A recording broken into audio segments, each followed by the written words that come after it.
Okay. Make sure if you haven't emailed me, make sure you email me. Let me know what your timeline again. The other tasks turned in. We are starting milestone 2 or 3 today, and this is of course from milestone 1. So I just want to make sure you have a heads up on where you're turning things in and what's the time frame. Now, with that said, with the milestone submission, you get to make changes to this. And the first thing is that you saved this as a JPEG. We wanted to save this as a PSD. So in Photoshop, when you work with layers, when you do a file save as, you want to make sure it says Photoshop PSD because it gives you more control over when you have to go back and edit. So if you have any layers or anything like that, it's going to help you with that aspect. Now, with that said, I notice around the coral needs to be cleaned up. This Nautilus shell is not as smooth. It's too bumpy around there.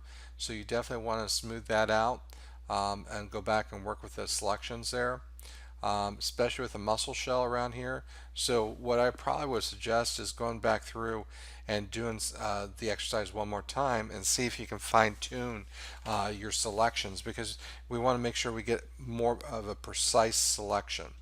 Um, Then it looks like step 2 is not completed yet in the instructions. You have to add an additional image, and then you have to add additional screw, then rotate the screw.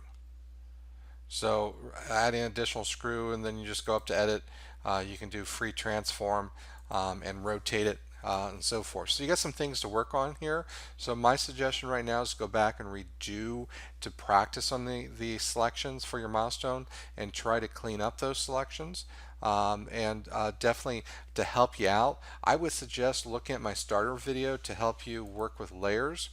So if you look in the where you post, I have a video listed, and it kind of gives you an idea to help make it easier to work with. So that's something to take a look at. Put them on separate layers, because then you can go back and make changes to it as quickly as possible. So some few things to work on with the mouse.